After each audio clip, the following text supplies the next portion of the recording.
And The Peter. Apostle Brothers over here. What's happening? Wednesday night, special edition church. Fucking beautiful day to be alive. Hot and fuck today. I don't know, maybe put on this fucking green frog t-shirt.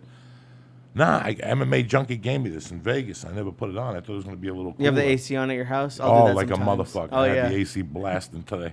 It's been hot as fuck. Yeah, but it's great, man. You know what I've been thinking about, and it's kind of girly. I would love to get a convertible at some point. Like, if I don't want the Mustang one, but like I live in California, it'd be kind of cool to have a convertible. I don't know. You should also get a fucking helmet, because there might be an earthquake and you might get hit with a fucking building. Did you ever think about that? I'd die anyways Fucking at that convertible. point. Get it together, all right? You don't want a convertible? No, you don't want people to know you're fucking in the car. You want to drive invisible. Yeah, That's a your young goal person in thing. life. That's the upbringing I had. Even if you got $10 million, you fucking drive, you keep your mouth shut, you keep the music down, you're like an animal, and you just drive. If you're Okay. on the 5, you blast the fucking music. You know what I'm Yeah, saying? you. But you can drive with a convertible with your friends waving like you're a politician. I don't want to wave at anybody. Get the fuck out. You ever see how goofy they act on Sunset? Yeah. You could always tell when they're tourists. They blast and they don't know the wind, your hair's get the fuck, put the fucking thing down. I don't already. have hair. Not you, It's but made other for girls. me. The hair's everywhere, and they're driving on Sunset, and they're making believe like they're having a good time. Knock it off, all right? Just get the fucking car with the hood on it and put the AC on, and everything will be good. How was the drive? Hot. Hot. Very Can you hot. imagine with that fucking convertible? Yeah. You'd sizzle. You'd sizzle in California. That's a myth. You got to put on SPF number fucking -4. Even when you're Maybe going that the bag. fast, I thought like if you were going Oh, that fast. fuck yeah, man. Oh. I remember going through, dog, I remember driving with Josh Wolf through fucking Lake Havasu with the sunroof open on the Saturn. And we had Visine in the middle of the fucking thing. And just the sun hitting the Visine when we got there. We got to put Visine in our eyes. He put it in his eyes first. His eyeballs sizzled for like 10 fucking minutes. I've done that. Okay, you know That shit hurts. listen, man, that shit. That's in the movies. They do it nice, and everybody's hair gets frozen, and you're like, I can't wait to go to. I did it one time. Like I got to California, somebody like a year in, I got in somebody's car that was a convertible. It was a jack off anyway. Like we're going to a meeting or something. I was never so embarrassed. Really? Yeah, I was never so embarrassed. I've never been in a convertible. Oh, I was never so embarrassed.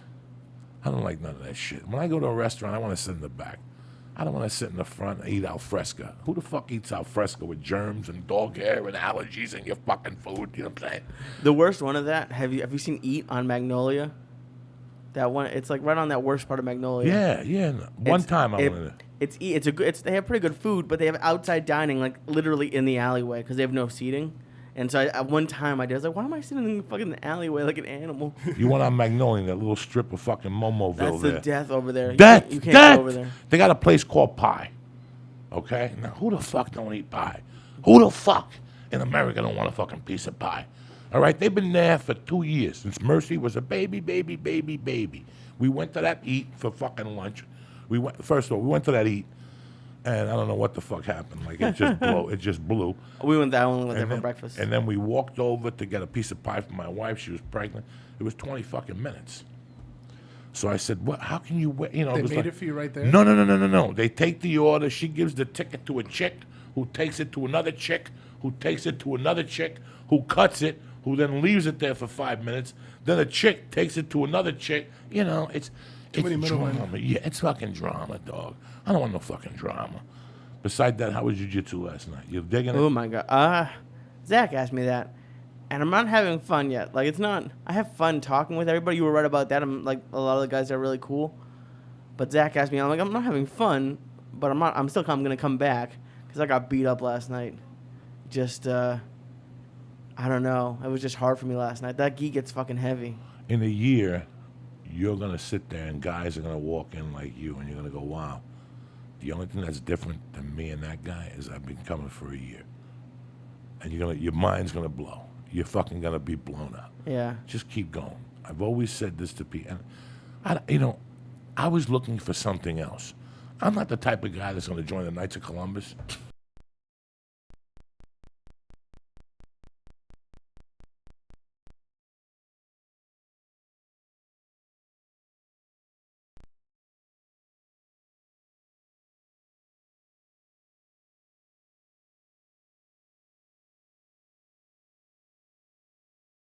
Fucking shit how they act when how they're they drunk. act. You're not like you don't like it. And it's I don't like it either. And it's funny when you see 4 guys on TV talking and they're drinking and they're eating popcorn and they're watching like a sports game.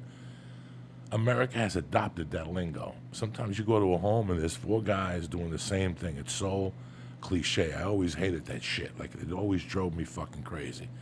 So I knew I wasn't going to join. Listen, once I joined the Boy Scouts and I didn't like it, I knew I wasn't involved for a team thing.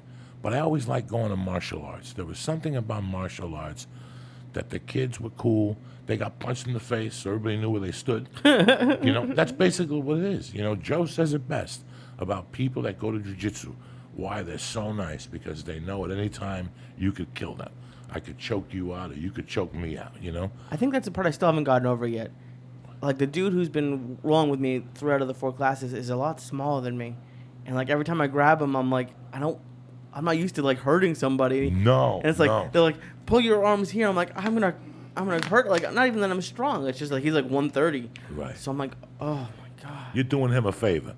He's learning from you. He's going to be really good in 6 months because he's going to learn how to move your weight, how to put his hand under your neck and lift up an inch and then slide and go back to his guard. Well, since I haven't even asked Zach this yet, really, but I have short arms and short legs, so all the chokes are really fucking hard for me.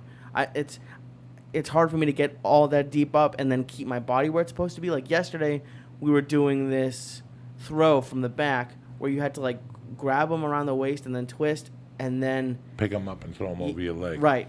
And I couldn't get my elbow to where it needed to be. I had to be like down by his ankles to get it there. So if anyone has any good moves for someone with short arms. Well, I'm all Higan ears. Machado has a great point. He always says, don't make jiu-jitsu work for you. You make jiu-jitsu or something. And it's true. Out of all the moves, you're going to learn a bunch of moves that you're not going to be able to do, but you're going to learn a lot of moves that you're going to be able to do that are for your body type. The same way I might not be able to do those. The same way my man here might not be able to do those. So there's different moves you adapt to and you pick up along the way and you get really good at. Yeah. Even if there's 3 moves, all you need is one fucking move. Look at what does Ronda Rousey win with every time? Armbar. Okay, then. Why do you think she does that? Because she could pop it from anywhere. That's jiu-jitsu. Once I Yeah. go for that arm, it's night-night Irene. It's all over Ooh. this shot. And I'm not going to stop till I get that fucking arm because I've gotten it like that so many times. It's being very tenacious. At what point do you start actually like putting the practice into motion? Because I actually rolled for the first time last night 2 times. And this one that blew my mind. The guy I was rolling with did the move we were doing in class. Like, he got my back, and then he like twisted me and then did a backwards hip escape and got me with the thing. And I was like, we just practiced that. And like, I had no idea what to do, so I was just trying not to get tapped, I guess. But like, at what point do you start being like, oh, I should go for that? The more you go. The more you go. Listen, I've been going for 2 years. I just started doing it about 3 months ago. That's how bad I am. So the more you go and the more you roll around with dudes and the more you get adapted to it, once you start going for it, it's like anything else. Once you start winning at gambling, you go back to it. Once you start, I'm not even saying winning. A guy like you and me, once we see little improvements, we go back because now we know we could do it. You know what I'm saying? It's like when you... You got to get rid of the jitters first. when you started making these products, right? You failed a couple times. Yeah. You weren't fucking Johnny Bananas right off the fucking gate. Yeah. Sometime, oh shit, this is what we needed to do. Fuck. You learn as you go along. You learn change as you go along progressively. and you progress. And then, but you have to stick with things. And there's nothing more. The things that work. Right. Well, the more you do it, you'll find out what works and what doesn't. And you cut the fat out of the process and there you fucking go.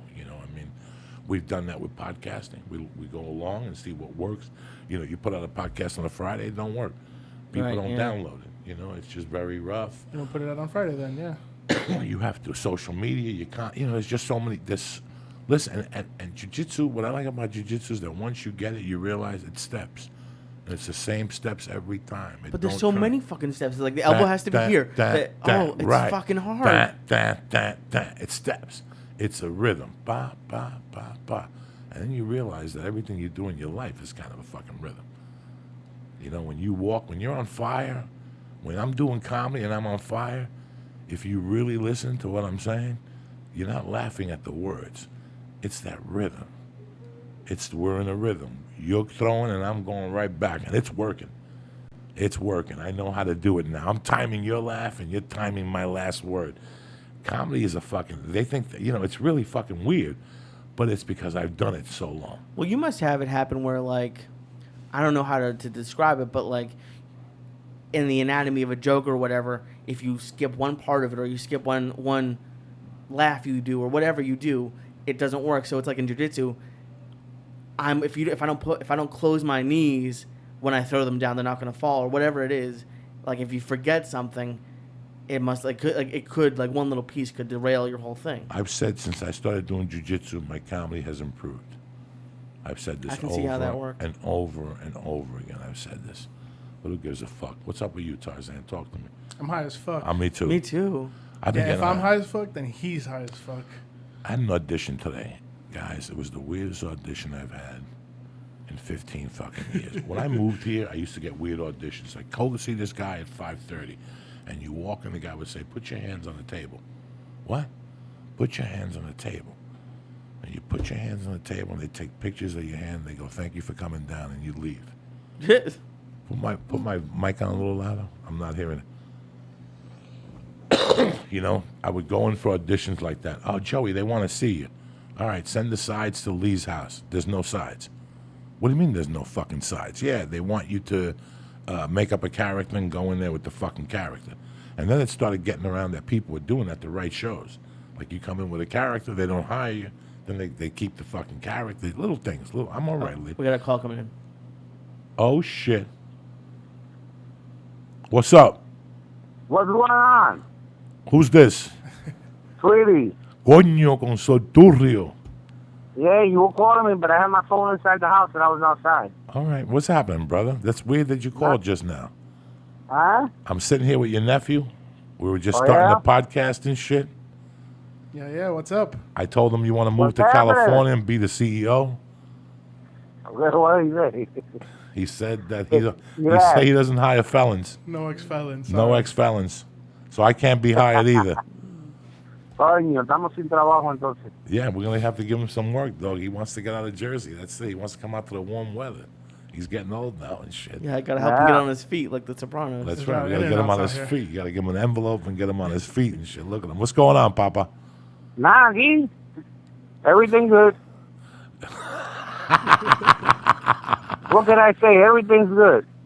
Jesus Christ. I was when I talked to your nephew last night, I was sitting there and I looked up and I'm like, fuck, how long do I know Tweety? How fucking long? I mean, I met you when I was like 10. And I'm 52. I don't even want to ask you how old you are, because if I met you when I was 10 and you're still around, Jesus Christ. But you're one of the last ones, Tweety. I'm 61. 61. So I met you, I was 10 and you were 19. How old were you when you got married? 21. We got married right then. All right. At 18, 19. All right. That's when I fucking went to your wedding and everything. Holy shit. That was a long time ago. You were the guy. A long fucking time ago. And then you married her. You stayed with her for a while, but I don't know what the fuck happened. And then we got separated, and then 2 years later we went back again. It didn't work. So we both went our ways. Okay, and then I didn't see you for a couple of years.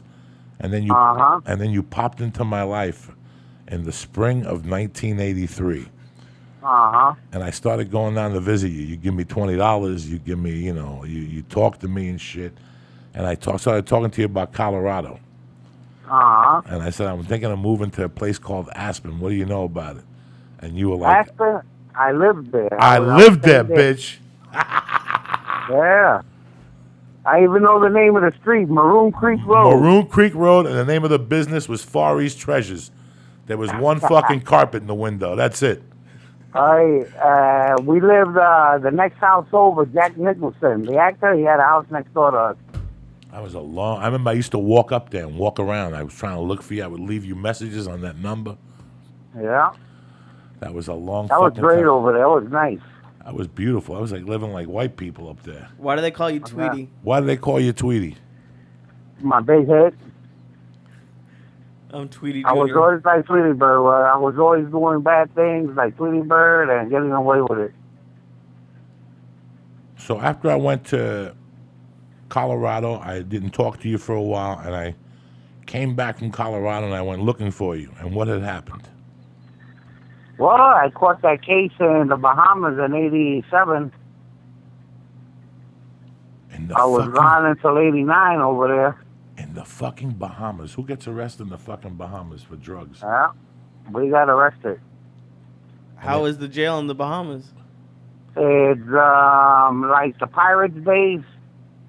Old cells, no beds, no running water. You shit and piss in buckets. That's fucked up. They dump the buckets twice a day. Do they speak English? I think they do, right? Yeah, it's French. Yeah. French and English, okay. right? French and English in the Bahamas, correct? Uh-huh. French and English. Jesus. It was locked down all day long. No letters home, nothing like that. Nothing like an American No, you got to prison. sneak them out. You know, I always found a way of sneaking them out. So. And they would come visit me like once a month. I had some friends there in the Bahamas. They were always leaving me food there. So, you know, I mean, it was bad, but it wasn't that bad. I always had what I needed. And when did you get out of there? 2 years I did over there. So 89? In '89, August of '89, I think it was. August of 89, I was still in the halfway house. And I didn't go back to New Jersey till 91. Now, when I went back to New Jersey in 91, I went looking for you, and I hooked up with Juan. Where were you in 91? In Miami. And you were free? Yeah, I was free. For how long? Well, I got out in '89, '90, '91, and I caught this case in '92. And that's the one with the television and all that stuff. Yeah. That's how I connected with your nephew. Fucking tremendous, Tweety. And you know what? I never stopped thinking of you. I always thought of you. I would go to West New York. I was living in Colorado, and I went back. I hadn't talked to Juan for 6 years. And I went back to New Jersey, and I walked up to 57th Street like a man. He had the little bodega in the middle there. Did you get to see it? In the middle, he bought like an ice cream shop, and I went in there, and he talked to me. He was really nice. He bought me lunch. I thought he was going to kill me, but no, it was really cool. And then I asked him about you. And he said, you had been locked up. Didn't I see you on TV with the plane, throwing it out of the fucking plane? I knew nothing. I was living in fucking, I was living up there wearing sneakers and sandals like your nephew, making believe my name was Joseph. And now you're out, man, 20 fucking years later. Yeah. And I reconnect with you through your nephews because I told the story on the Joe Rogan podcast. And over a joint, and they came to see me at Flappers and told me who they were, that they were Tweety's cousins and nephews from West New York. And here we all are together in one room, and now they're fucking up in San Francisco with a beautiful company. They brought me some edibles. I'm fucked up. They got the T-shirts. They got the pipes. They got the fucking, It's amazing how life works itself over. I was really fortunate to get you on the phone last night. For you to call up and just talk to us and stuff and talk to me. I love you to death, man. We used to play the congas together at my mother's bar. I remember that. At my mother's bar, and we used to play up in your apartment. Yeah. Like on 55th Street. You had a place, 56th Street there, and on Hudson Avenue there, you had an apartment. That was a long time ago, Tweety. Yeah. Many moons ago. Many moons ago, and we're still walking around. Did you ever think you'd live to be 61 or 60? Nope. Me neither. I didn't think I was going to make it to fucking 37. Did you know that, Lisa? I never thought I would live to 37. Then at 37, I'm like, fuck it. I'm not going to make 50. And here we are. So, you want to talk to your fucking nephew here and say hello? What's going on? Yeah, let him say hi real quick. Yeah, He's right there. He's right there. Right here. I'm listening. What's going on? Yeah, what's up? Who's that? David, Peter? No, this is David. What's up? How's the baby? He's good. He's home. He's with his mom, his granny, his little sister. Yeah. Well, everything's going good over there then, huh? Yeah. We came down. I had a little business out here and see Joey. Probably either going up tonight or tomorrow morning. Always in the move. Always in the hustle. You know how it is. Yeah. All right, we'll tweet Well, I it. might be. I don't. I'm not gonna say when, but I got a trip planned for Colorado. Aspen. He's going back No, to not Aspen. in Aspen. I'm going somewhere else. I don't know how many miles from there. What's with the questions? everybody? What's with the And when I questions? go there, I'm gonna shoot over there real quick to spend a day or two over there. Yeah. It's real pretty up by San Francisco. I'm like an hour or two away. From San Francisco? Yeah. Yeah, I'm trying to plan this for maybe next month. Oh. How does it feel to be out, Tweety? Feels fucking great. Yeah. What is it? What is it like to be? I got that letter in the mail saying that it was over. I saw him when he came out. He was super happy. When Fucking 18 years, Yeah. I'd be fucking happy too. like, what was it like for you, Joey? When you're like, how old were you when you got out? 27. I was a kid. Yeah. So what That's is it nothing like compared. at like 61? That's not. No, he's been out. He's been out for like 5 or 6 years. Oh, okay. How long have you been out for? 5 years. 5 years. So he's been out on parole, Oh, okay, working. got it. You know, he's kept his nose clean, just hustling. You know, and now he's off parole after all these years. Congratulations, man. No, congratulations, Thank you. man. I mean, listen. We don't have enough time to describe what the '80s were like on that fucking Hudson Avenue. Yeah. It's a book. It's 3 parts of a movie. It's amazing what happened in those 5 streets. How many drugs were sold in that You just street? gotta know 2 things: 80s and Cubans. Drugs and killings. And killings, and it was just horrific. It was horrific. And I grew up there, Tweety. You saw me there on those streets Yeah. working at when my stepdad had the butcher shop with Nico around the corner. I used to deliver flowers in the fucking summertime over there in Hudson. I used to shoot pool up the corner at not at Brindy, but the other fucking bar. I forget the fucking names of those places, but El Refugio, El Recreo, Georgie's Bar. that's right, El Refugio. Oh my fucking God. El Refugio. That was the name of the fucking bar on the corner. Are you kidding me or what? And right next to the bar across the street was that Cuban place that had the fucking little Cuban food, like croquetas and sandwiches there on the corner. I fucking grew up there in the summers, guy. I would work a few hours, then shoot down to Union City to my mom's bar, and then go to dinner there and hang out there. Food's Well, cheap too, real cheap. Cheap to live in those days over there. Expensive as fuck out I didn't even there. smoke pot. I didn't do shit in those days. I played basketball in those courts behind Memorial High School. I ate Cuban food for lunch. Then I fucking walked to Union City to my mom's bar, and I ate dinner down there. And I'd see Tweety and those guys drinking and hanging out. And I'd hang out with these guys, and I'd go home at 9 o'clock. You know how we did it, Tweets. Yeah.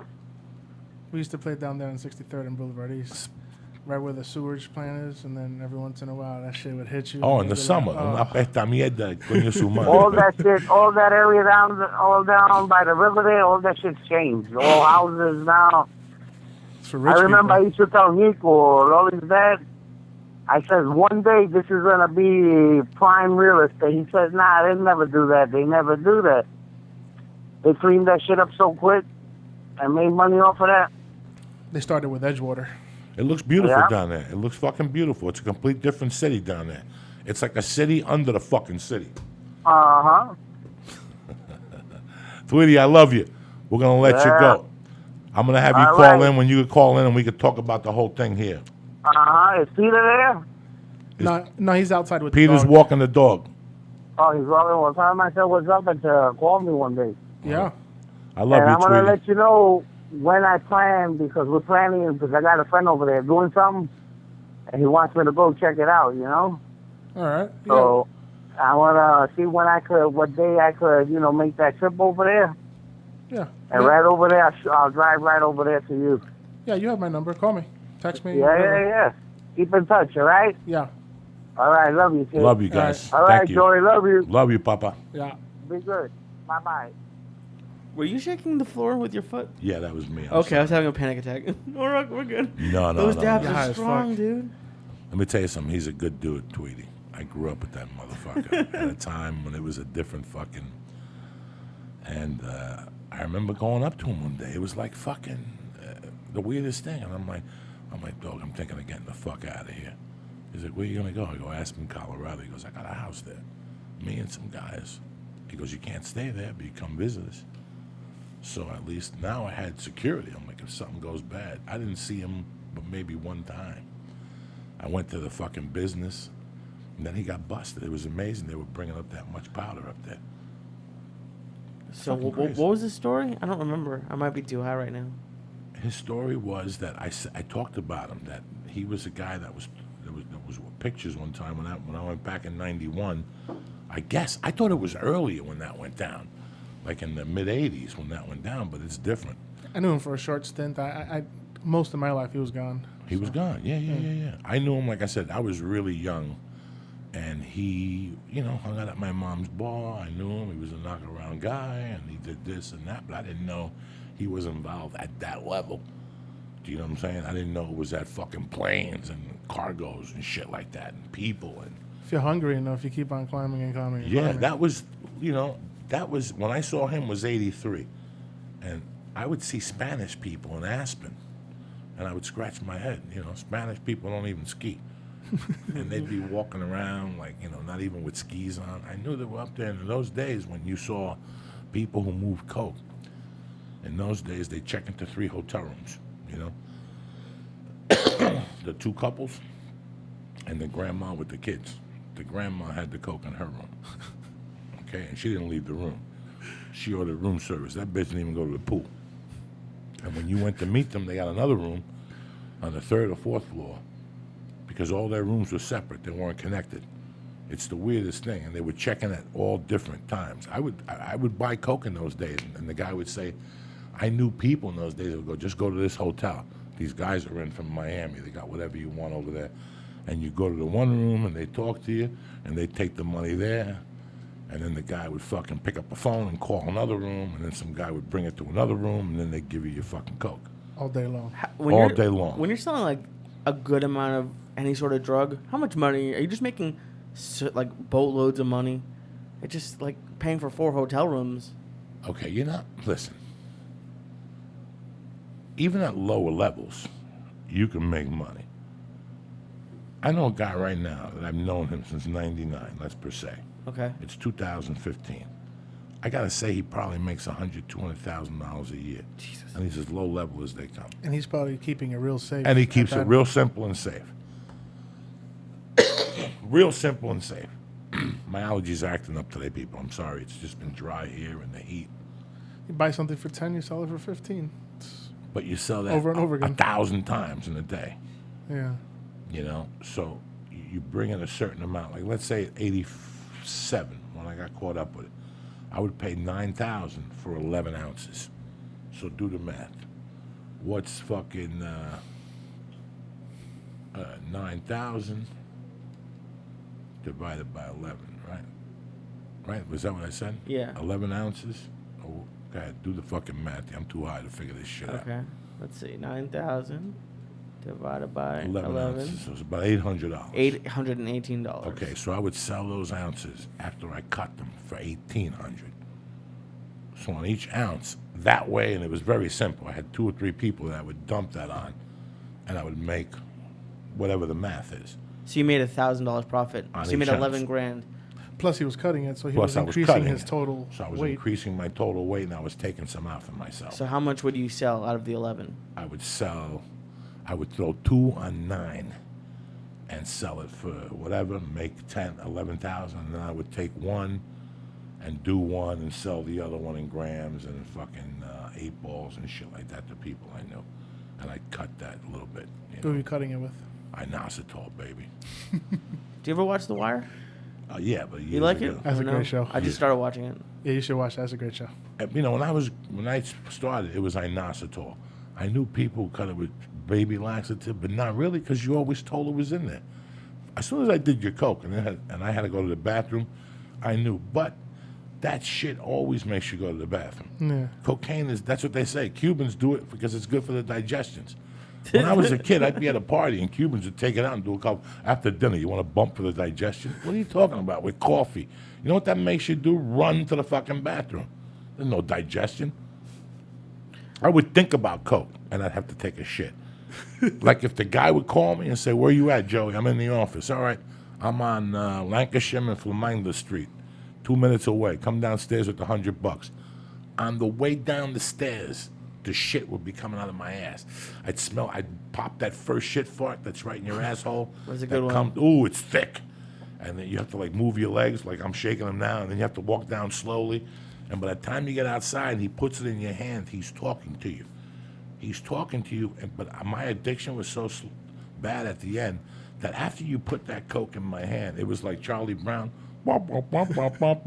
I'd just sit there until you wear yourself out, and I'd run up those fucking stairs, and I'd fucking go in that bathroom in the back there, and I'd make believe I was taking a shit, and I'd take a dollar bill out, and I'd crush the rock right there into one pile, and I'd stick the fucking dollar bill or the 10 in that bindle, and I'd do the whole fucking gram at one shot. That's how crazy I was at the end. Were you taking the shit that you needed to take, though? Oh, yeah, no. And sometimes you take a shit and there ain't nothing in there. Your body produces it.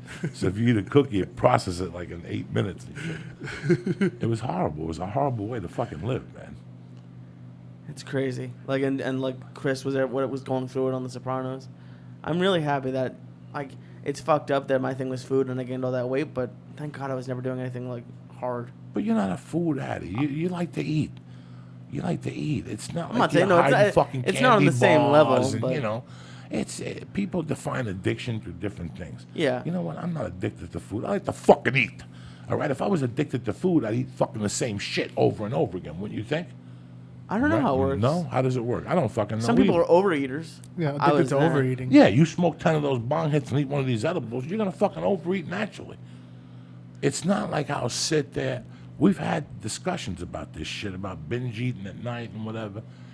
After I left Jersey, I lost that desire to eat at night because I knew I would never get a meal like I would get at Colin's Diner or a diner. I like fucking a cheeseburger deluxe, dog, with thick fucking steak fries, and I want fucking. That's what I want when I go eat. If I can't have that, why am I wasting my time on the second team? I saw those pictures you tweeted of Chan's. Oh I my God. had to tweet them because we were having a conversation with Nicholas Totoro that night. Yeah, but those were, oh my God. And my favorite part was a little mustard on the side because that's Come on, that's dog. key. You think I'm That's gonna key fucking, for the you think I'm gonna for throw the a egg roll. curveball at a motherfucker? I was just telling one of my homies the other day about disco fries. Yeah, they have them right at the fucking Big Wangs too. LA is close. Up north sucks. The pizza is very bad up there. 1 out of every 30 pizza joints is like decent. Down here, at least you could find different things to eat, different Asian foods, different. It sucks up north. I'm a foodie. Well, and you're I an like hour it. away from civilization. I mean, you don't I'm live an in hour San away Francisco. I'll drive an hour and a half to Berkeley to eat something, but it's Like like Berkeley's a college town. There's a bunch of kids good food up confused. there. Really, It's you real like good. it? Yeah, They that's got real like good. Mexican tacos and Nah, they I'm have done with sour Mexican. cream and all that shit. I'm like done with that. Mexican. Fuck Mexican. What? How dare There's like 9 Hey, that's all he eats up there. taquerias Yeah, per yeah. block out here. Like I can't do that. I can't do that. I go to the Thai. Thai is really good, Thai is really good. especially near a college, an Asian college like in Berkeley. Yeah, Thai is real good. Joey doesn't like Thai. You don't like Thai? I'm old school. I grew up with the Chinese. You know what I'm saying? Thai came. You gotta along go with it. somebody like me that'll. I don't have to go with nobody. I won't even walk into that fucking place because the We gotta first get person. high and we gotta. Didn't you make someone change a meeting? Yeah, I made somebody change a meeting, dog. Oh, you're hard like that on pad Thai. I don't. I'll go to pad Thai at a place. I eat pad Thai shrimp, and I eat pad Thai delicious. chicken. Right, but I'm gonna That's sit Thai. next to a guy that's gonna put coconut milk in his soup, and I'm gonna have a heart attack. You understand me? I'm gonna sit across from a motherfucker that's eating something with curry in it, and I'm gonna have a heart attack. Orange I'm soup. gonna sit across from somebody who's barefoot, and I can see his toe all black from walking around all day and not washing his asshole. That's why I can't eat at a fucking Thai place. All right? You want the fucking truth. Because I don't want some guy eating curry next to me and barfing and fucking that goat milk and shit. I don't need that coconut milk in my soup. I'm from a civilized civilization. You understand me? I don't need no fucking, like I'm a savage, coconut milk in my fucking soup with clams and shit. What the fuck? What, Lee? What, you cocksucker? I'm fucked up. How you I know guys you're. doing? I'm good. I'm tip top Magoo. It was a beautiful Those day to be dabs are alive. fucked up. Those dabs are interesting. That's why I'm coughing. They sneak up on you. They fucking no. They sneak up on your throat. Now I'm coughing like I got a pubic hair or something. From But we were fucking- rushing, you know. Normally you pace them out, but we're like. Well, the dog was making crackheads me out nervous. I thought he was gonna fucking get a flashback and bite us in the ass from his TSA days. No, that's a cute dog. Yeah, he's a cute dog. Yeah, he's awesome. This is a fucking big business. I'm watching this edible business. I love them.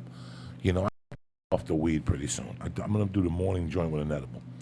Seriously. Edibles hit you different, though. I don't care. I like it. I love it. I like it. I I like prefer it. it. Cerebral. I like it. I'm really starting to like it.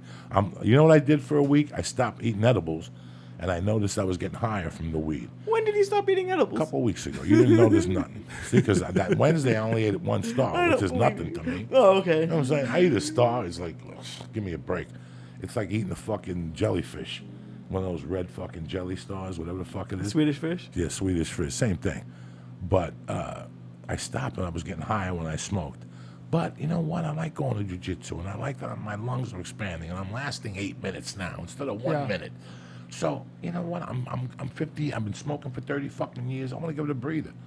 So I'm gonna get to the point where I could just eat an edible, you know, a little half edible in the morning. I could control it. By 12 o'clock, I just can't do jiu-jitsu and eat an edible. I'm scared. Really? Because, You don't do that at all? No, I did that before. Yeah, but your heart starts going boom, Yeah, boom, your boom, heart boom, starts boom, beating, boom, boom, boom. and once you're on the bottom, you don't know how to get out. You're going to have a panic attack. Sometimes you get hot when you're high, too. Okay, Yeah, I see what you're saying. Fuck that. No. I learned my lesson the fucking hard way. You know what I'm saying? So, you're still making the gummies, correct? Oh, yeah. This is And just now new you're products. no more peanut brittle. Right now, it's white chocolate-based products and gummies. And what are the flavors you got these in? We have cookies and cream. We have a strawberry milkshake, banana dream espresso, and a rice pudding horchata bar. Now, let me ask you this, horchata bar. 250 milligrams still? Yeah, 250 of oil. Hash oil. Yeah, it's not of THC. It's of oil. That's why you feel like you're fucking floating. Yeah, I love it. I love this. I got a love punch. this. You could see the differences. You could tell the differences in some of the edibles. We've been smoking, you know, and that's the other thing. With the edibles, it's like anything else. You build a resistance up to them. You know, he gives us a bag of stars at 125. We eat them for 10 days straight. I don't want to fucking see a star, not even at night. You know what I'm saying? I don't even want to fucking see a star at night floating, shooting, whatever the fuck they are. So, Fuck stars. I like switching them up. To My them- brother can only have half of one of these, and he's like, if he has a whole one, he's like wasted and he's done. I had can eat two 4 of of them. these. I had 2 of them. My buddy has eaten 6 and 7 of these. Oh, you my know? Oh, he's God. a fucking savage. Yeah, but he's the only one that I've ever seen that could do that. He's crazy. He's ridiculous. Yeah, he's probably got a fucking imbalance. Yeah. Something not Other right. people have other edible companies have been like, dude, I can't get him high either. Have they figured out, like, what it is that makes it different for every person? Because there's always that one person who comes to a show and was like, I had 2 stars and nothing happened. And I'm like, well, that's... The kid we met with, the nice guy. A bunch we of met with. a bunch of people have said it to me, and it's just like I wonder what it is. Is it like is something in someone's body just doesn't react to THC? I don't know. I've never really looked that up. That's a good question.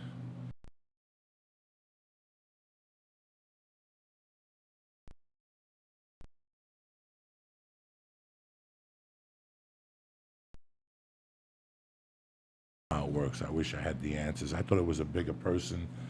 I had a friend that said if you eat it with cheese, you get higher. I've had a Mangoes. thousand things. If you eat any kind of weed with mangoes, your high Well, they lasts have, longer. And it's mango helps you your digestion. It helps break down food. That's why they sold mango pills for years, 300. Yeah. I would eat the whole bottle of those things. In fact, the mango things was strong in the 80s. So I would go buy an inositol to cut coke, and they'd say like 2 mangoes for $10, and I'd buy 2 of those mango enzymes, and I eat the whole fucking thing like I ate a whole bottle of Fred Flintstone fucking vitamins when I was a kid. I shit blood for like 3 fucking days. Those were good. I had Fred In the Flintstone. first grade, I ate a whole fucking bottle of Fred Flintstone Tasted pills. good. I got all fucked up on Fred Flintstone pills in the first grade. Well, they're really sugary. Yeah, I got all fucked up on it. You know, it's first couple times I did coke, I didn't get high. 1980 cocaine. First 6 months I did cocaine. I didn't get high. So why do you keep doing it? Because I saw everybody else losing Everybody their else is mind, loving it. and I thought, what the fuck is going on with me? Something ain't right. And one night I figured out drinking. I would drink with it, and all of a sudden it'd take me to a different planet. If I didn't drink with it, I was so high strung in those days that it wasn't doing nothing. to Everybody me. says the same thing. It wasn't catching on to me. It was the weirdest. And once I started drinking 2 beers and then doing a blast, it was over. What's Well, up, Lee? I wouldn't recommend anyone do that. No, I don't want nobody to do cocaine. That's the fucking point here. You understand, man? I don't want nobody to through fucking blood. So we talk about this. It's funny. I got a lot of my email system has been fucked up on the computer. On one computer, I get the old emails, and then the new computer. On the computer at home, I get the new emails. On the computer I take on the road, I get the old emails. This is the weirdest thing I've ever encountered. Yeah, I've been in having my similar life. issues too. So I answer them accordingly. And I got to tell you something. The last 3 weeks, it's been a lot of drug fucking issues. A couple people's dogs have died. You know, Jesus. yesterday my friend, a kid who listens to the show, his dog got paralyzed. They had to put him down. My heart goes out to the family. I forget what the fuck his name is, but it don't matter. My heart goes out to his family. The fucking dog died. But it's been very rough. That It has been. I a lot gotta. of people hit me up with drug things, so I don't know what the fuck's going on The with people. the dog got into the drugs, or No. The dog just got paralyzed. He was 80 years old. Who the fuck knows? But it's so weird. I actually just got hit up by my old camp counselor. He listens to the show. Like I haven't seen him in over 10, 15 years. And he sent me this email last night that he moved to London for a girl, and then they broke up, and then he got cancer, and then he was in prison, and now he has his own company in Portland, Maine, like weed T-shirts and growing weed. But it's just amazing how like quickly like bad things can like stuff like that happens to a lot of people, and I feel really bad. Like where life takes you. just one bad thing after another. Like you never seem to like. I've been pretty lucky. I mean, I've had some ups and downs, but something always picks you up. But that must suck. You know, you're very young. You're a nice kid. You really keep to yourself. You know, the more you keep to yourself, the less you'll get in trouble. Does that make sense? Yeah. I figured out at 19, 20, that if I went out 5 nights a week, I was going to get in trouble one of the nights. So I cut it down to 3. I'm serious. This is how retarded I was. With me, it was always an odds game. That's why I became an econ major. I love numbers.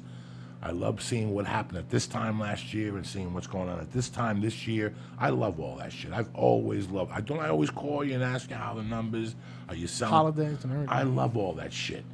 You know, I want to know what the fuck. Because listen, the numbers don't lie. Everything else could lie. There's a reason for everything. Everything has a reason. So, what are we talking about? When bad stuff happens. When to you. bad stuff Numbers. happens. You know, if you go out after 6 o'clock at night, something bad's gonna happen. You know, if you hang out with fucking morons, something bad's gonna happen. In my case, I was that moron. You know, I didn't know that going in. I thought I was being slick. I was gonna rob somebody from cocaine. But that wasn't the first time I did that type of shit. I had been doing that, playing that card for years, not in that capacity with a gun. I was robbing drug dealers. You know where I was from? And,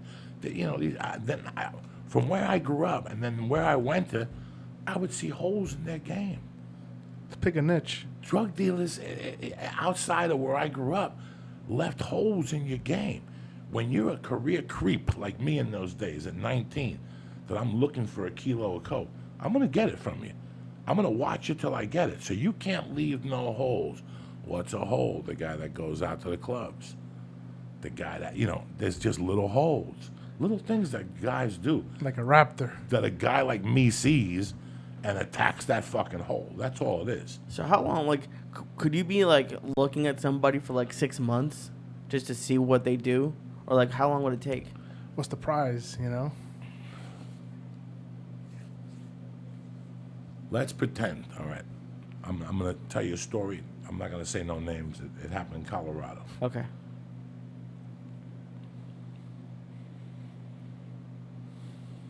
I watched this guy for about 3 months. I was involved in a circle of people, and there's something about this guy I didn't like. And he had arguments with friends of mine and he was like the dealer that was getting the 5 kilos. Huh? Te cayó malo. Yeah, he just didn't jazz with me. And I could tell he didn't like me, and because he didn't like me, I didn't like him. But he was a certain person. Like, I know in life you don't like certain people because if not, life wouldn't be the same. He was the type of guy that I had encountered every 2 or 3 years. He just didn't like me, and I just didn't like him. But the people around me dug me to death. So the guy owned, his sly was a restaurant, cold cut restaurant, all right? And that was his first hole with me. This was up in Snowmass. But I knew he was getting the powder, and he was giving it to 3 or 4 people. And I was tight with 3 of the 4 people he was giving it to. I was tight with his whole circle. So I didn't know. I inadvertently got a job shoveling snow, and I would shovel in front of his house. But I would never shovel in front of his house. I'd make the other guy shovel in front of his house.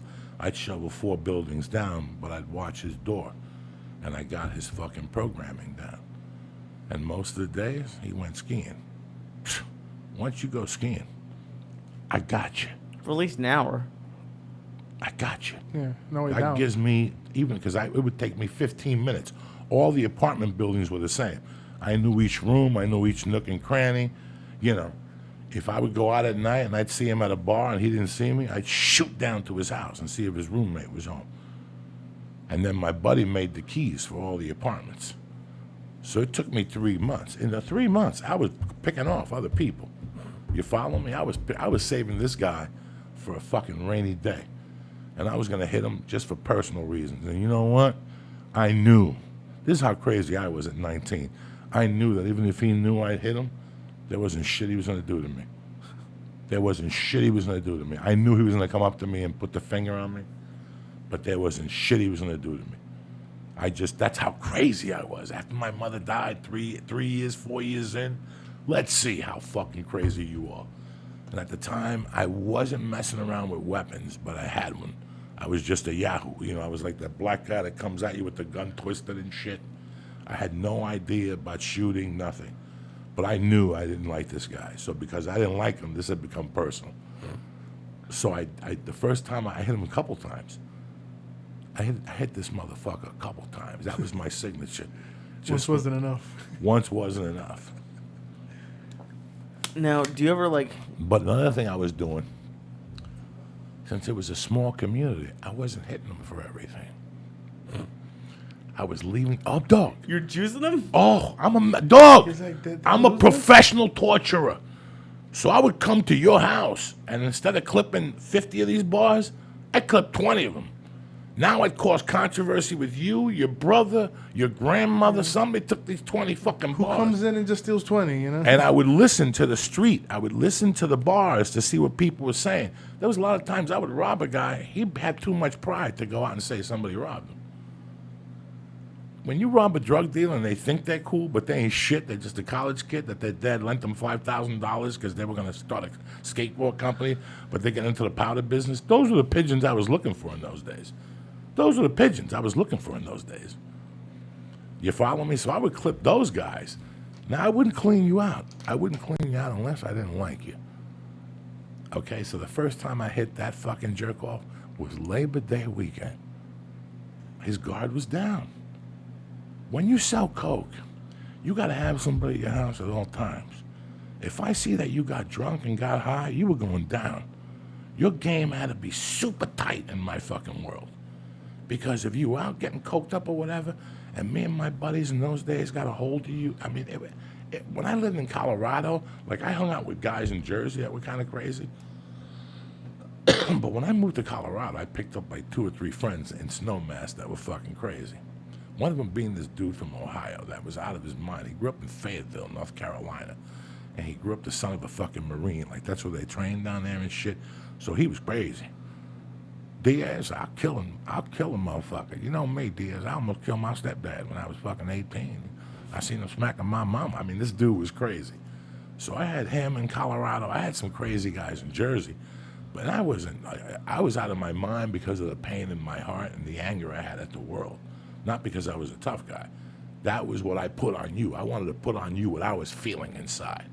So when I didn't like you and I knew you didn't like me, so the first time I hit this dude was Labor Day weekend. I found out he was hiding shit in his business. Right? Not in the safe either.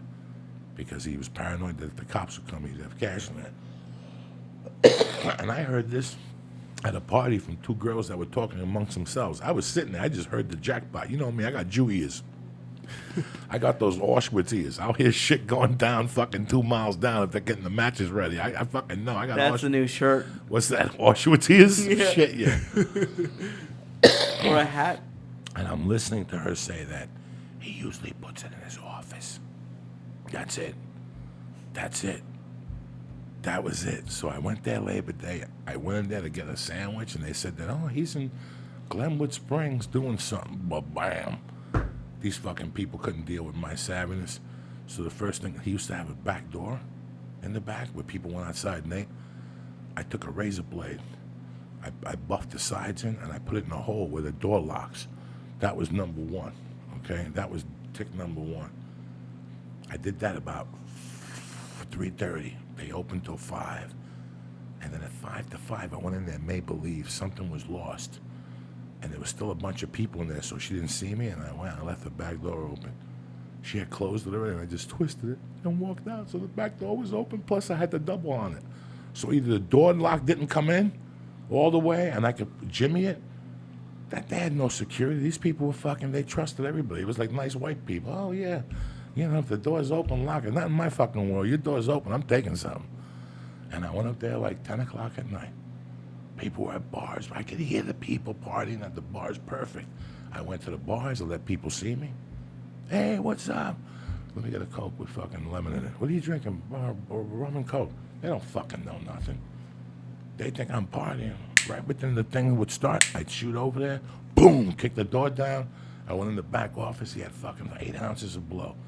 I went in the fucking thing where he had the thing. He had another $1,800 cash, and I took him for like another 2. I remember I went home. I couldn't fucking sleep, guys. I just kept doing little bumps in the back of the room. I couldn't even tell my roommate I had 4 ounces, whatever the fuck I had. How exciting was that? Oh my God, at 19, you know, and I knew Rich. I was rich, and at the time I didn't spend much. You know, I was robbing Coke. So the dude I worked with, the dude I lived with was from North Bergen. He was in charge of condos. He worked for a company named VPM. So he was in charge of condos. So I would know who was in the condos, who wasn't, who was out of town. I would ask him. And he would tell me to stash shit at certain condos because they were doing work on them or they weren't doing work on them. Do you understand me? So I took, the next morning I got up and I told him, what kind? I go, no, I found this jewelry and a piece of hash I want to hide. I hid the fucking ounces, I hid the fucking cash, and I took like $1,000 cash, and I took a bus down to Glenwood Springs. No, I didn't do that the next day. I'm lying to you. I forgot all about that. I waited like till Wednesday. I went to Glenwood Springs, and I bought a stereo without the radio. I didn't want the radio, so what did I buy? An amp? Okay. I bought an amp with a double cassette deck and a pair of speakers and some earphones. That's what I spent my money on. I kept $1,000, but I bought the stereo for my room. I'll never forget that. And I bought Madonna's first CD. Did you see him after that? I saw him after that. And it was reported to the community that he had gotten robbed for cash, that somebody had kicked in the door. No, they didn't say nothing about the cocaine. Of course not. It's not going to go on the police report. Now, do you ever... So I made like slight inquiries about it, like to people that were cool with me. Like, what happened to that asshole? And they would say, fuck, because a lot of people didn't like the guy. He was born like with a, what do they call that, a golden spoon in his mouth? That was the rumor about him. So he always had that air of, you know, I'm a fucking better than you. And then cocaine came along, and now he acted like he was a drug dealer. But you and I knew he was a fucking jack-off. He just knew people who trusted him. They knew he had that business. So they would give him, you know, $200,000 on consignment. And he would just give it to 5 guys in Snowmass Village. And then the second time I popped him in his condo at a Christmas party. I waited 3 months till his fucking thing got down again. Always while people are partying, having a good time. And what I was drinking. doing to him at first was he lived with a dude that was a chef, a personal chef. So the personal chef dude was tight with me. So he'd be telling me the schedule without him knowing. You know, the guy would tell me the schedule without him knowing of the drug dealer and his schedule. So I knew when the guy was going to be home or he wasn't going to be home. And for about a month, I was just taking 2-3 grams out of his bag. I had the key to his door, guys. I had the whole thing. I'd wait for him to go ski, and I'd go in. I'd take 200 for lunch and a couple fucking grams of toot I would take him for. And then right before I found out I was leaving, I took him for fucking like 6 more ounces, and then he raised his hand. And then by that time, I had banged out so many drug dealers in Aspen and Snowmass that the word was out that somebody, they couldn't figure out who the fuck it was. They were hunting him down. They had no idea who the fuck. I was playing them because I wouldn't snort blow in front of them, so they knew I didn't snort blow. I would get my roommate to buy coke for me or somebody else to buy coke, and I'd make up it was for Lee, a guy at work. You follow me? So they didn't know I didn't snort blow, so why would I be robbing blow if I didn't snort blow?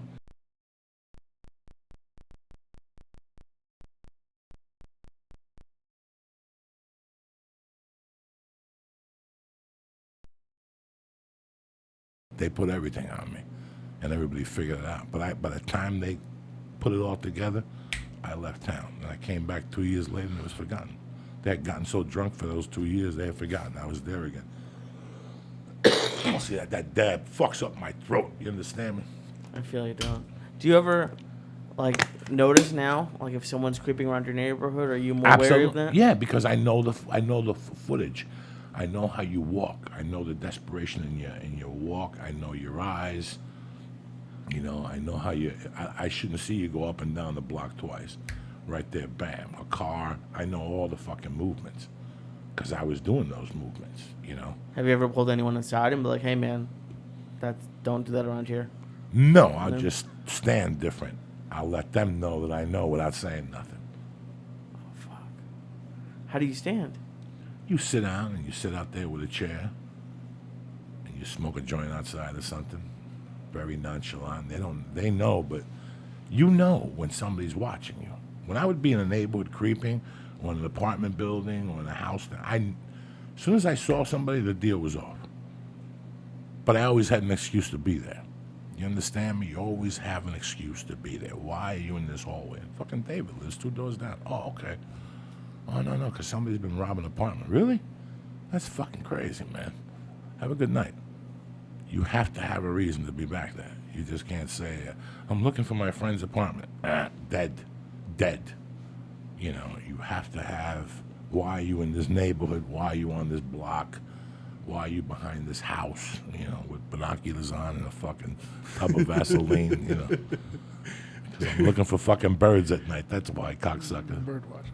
It's just really weird. That was a really weird life. And I've been writing about it the last fucking 2 years. And I was writing that whole thing, and I couldn't believe how creepy I was as a human being, you know. Imagine if you had gone gone caught and then got out now, like Tweety. Like if you were just getting out now, like what do you think you'd be doing? You'd have to get a job first of all. Well, listen, man, my biggest fear of all time was that I wasn't going to end up doing anything. And you ever go into a fucking Subway sandwich, and there's a guy at a Subway sandwich with a tattoo on his hand from 1965, and he's got long hair, and he's still holding on to that shit. But now he's 53. And he's got an old lady, but this is what he could earn now. Because for 10 years, he fucked off. I never wanted to be one of those guys. That was my biggest fear at 25. That is why when I go to the Comedy Store, I go down there, I do a set, and I leave. Because I didn't want to be that old guy that was still holding on. You know, you've both been to places. You've walked, and I'm not putting anybody down. I'm talking about a man or a woman who's let their life go through, who let their life pass before their eyes. They didn't think. They thought for years, woo, let it skin it, and there's a party, and it just, 20 years goes by. That hot chick ain't that hot no more. Now she's a sperm bucket. Her ass, her tits are droopy. She's still good looking from a distance, but you can see she's got 1,000 fucking years of pain in her fucking from sleeping with men or whatever the fuck they're doing. And you see the guys at my age with a missing fucking tooth and with a tattoo that says, you know, Cheap Trick or whatever the fuck they were into. And now you're at a Subway sandwich, bro, as an assistant fucking manager. That's reality. You've seen those guys, Lee. You've seen them fucking too. And you don't say nothing, you don't judge, but you know what their past is by looking at them. Somewhere along the line, they fell asleep for 10 fucking years. They went to a concert, they followed the dead, they joined the cult. They made a fucking crucial fucking mistake here. They did something. You know, life goes by fucking fast. You know, people have been telling me lately, you've been angry lately. Sure, you get angry, because I'm fighting up a fucking ladder now. I pissed away 30 years doing fucking blow, 27 years doing blow. I'm very happy to be where I am and that I did something with my life. But guess what? I could have done much more. I threw away 20 years of my life snorting that fucking powder. And you know what? It went by like this, brother. It went by like that. And that's what happens to those guys when you walk into a Subway. You know they don't own the fucking Subway. Okay? It's not when you walk into a liquor store and a guy's broken, but he's broken because he's been at that same fucking liquor store since 1962, and he's owned it. I ain't mad at the fucking guy. You know, he knows his business and shit. By the way, when I met the dude from the Star Anarchy last week, Yeah. I went somewhere and I got caught and I had to go down Riverside. And as I was pulling in to meet those kids with all the Anarchy edibles, Yeah. as the chubby chick from the fucking bar, from the liquor store came out, the nice white chick The one who that's works married there? to the black dude. She's dynamite lady. Remember we gave her an edible one day? Yeah. And you kept saying, how can you give her that? We gave her all those gummies. We gave her those gummies. We did. And we just gave her 250. We don't know what her head is like. We didn't give a fuck. She's so cool with us. Every time we go, we talk to her. She always asks me if I'm going to play the lottery. You ain't going to play the lottery today? Play the lottery. It's $18 million, Papa. So one day I said, you get high? She's like, fuck yeah. I gave her those gummies and I seen her like a month later. She's like, that was terrific. So I saw her last week, and she was going into her husband's truck, the black dude, the nice black dude. Okay. And I go, honk, honk, and they both looked at me, and I'm going, and she's like, and she walked over, and she goes, what's up, baby? And I go, here you go. And she's like, oh, shit, I know what I'm doing the rest of the day. So if you stop in and ask her what happened with the fucking edibles Uncle Joey gave her. Okay. You love doing that. You love, like, just giving it to, like, waitresses. You gave it to that stewardess one time. And the funny thing, you don't even get to see what happens. You No. just imagine what happened and, like, laugh at it Let later? them go home and think about what happened. Who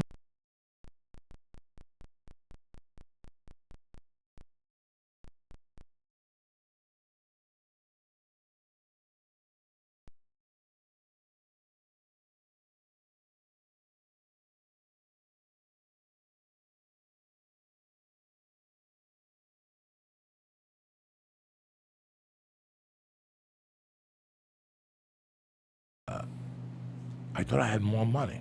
So I went in the little center compartment in the car and there was nothing. And then I went in the thing between the armrest and in there was a $5 bill and a single. And I go, all right, I'll go to 7-Eleven, I'll go to Bank of America, and then I'll go get gas.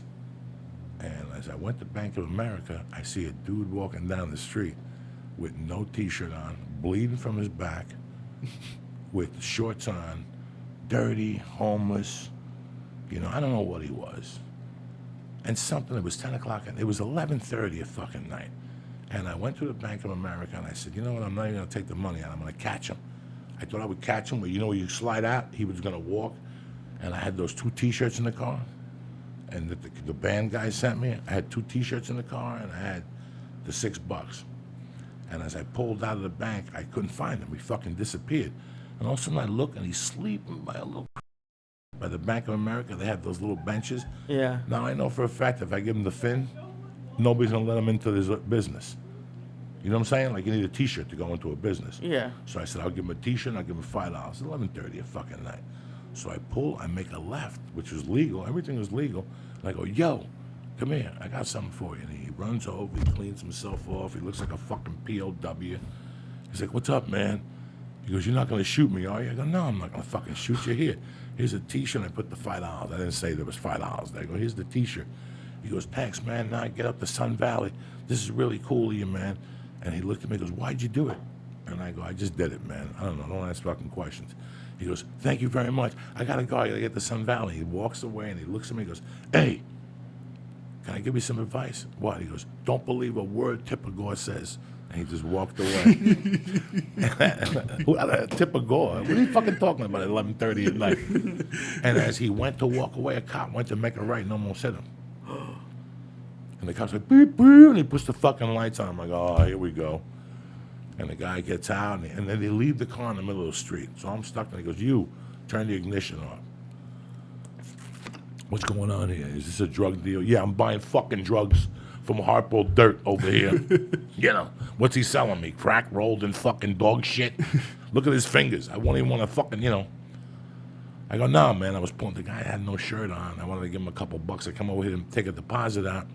And he, whatever, had no fucking shirt on. And I figured $5 in a shirt. At least he'd go in someplace and get a fucking soda. And he was very valiant of you. Like, the fucking scumbag, you Yeah. know? I just was trying to, you know what I'm saying? What the fuck? What did you do? And he goes, I'm not gonna, so you're okay? Were you drinking? No. Do I look like I'm drinking? No, I'm drinking. I went to fucking do a podcast. What the fuck is that one? At the Comedy Store.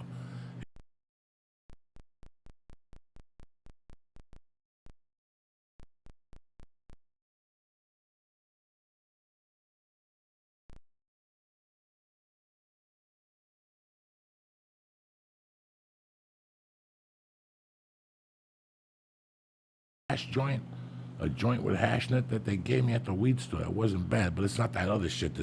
There's a brand that people give you. It's a $15 joint.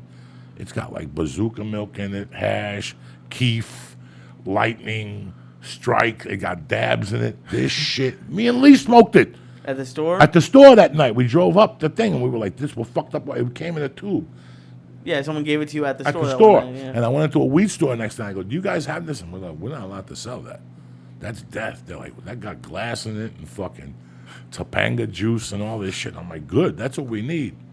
Somebody gave me another one, so I smoked it with fucking the kid from Tennessee, my neighbor, last night. And we went down to the Comedy Store. Oh, that's fun. The blonde-haired kid. Yeah, you got to do something. You excited for Boston this weekend? Fuck yeah, I'm excited to Boston. Even my man, Los Gummies Hermanos, got connections in fucking Boston. They got connections everywhere.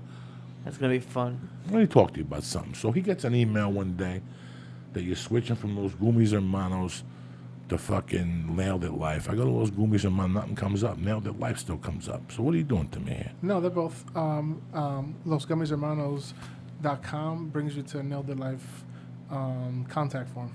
That's the only thing. Nailed It Life is still there. So tell me what you're doing with the vapor pen. You don't want to sell the vapor pens no more? No, we're still doing the vapor pens. Okay, but you're focusing on the edibles now. Yeah, Give me one more of those. What's the other flavors you got in there? you should try the rice pudding one. Let me try the rice horchata pudding. one. How many calories in these things? I don't know. Fucking 300. They I smell think, like 300. Oh yeah, we did do the math on these. This is a brand new product, like super brand new. We brought them down for you. I think we figured them out to be less than 100 calories Per square or the whole thing? per square. Yeah. Wow, that's not bad. I had 700 calories left. Guess I'm down to 4. My wife made tilapia anyway with little yellow potatoes, so it's not too bad. I got a couple carbohydrates. What's up, Lee? You want another piece? No. How much did you eat so far? Edibles don't I last ate long half the enough. edible and then I smoked this. That's it? No, it's time for another piece. I had 125 You milligrams. got to try the Okata. How you going to sell it to Mama? 125 milligrams. Which one's that one? There you go. Oh. I'm, You're going to give this to Grandma. Give this to your mother-in-law. okay. No, eat that. That's yours. You have to use it. Gotta eat 'em. For the Mexican people in your life. That's deliciously. Or chata. Oh, yeah. Like cinnamon. What happened? That's what it is, right? I can't eat that whole thing. Let me get you going, man. I'm high as fuck right now. What do you got to do tonight? You got a ballet? Survive? Survive. You're gonna go home. You're gonna watch The Black and the New Orange. And you're gonna knock yourself out. That's deliciously. It is. I'm just really high. That's okay. Eat another piece. That's good for you. This fucking guy. We're trying to expand down here, down in the LA market. We're trying to get into a bunch of clubs. So where are you now?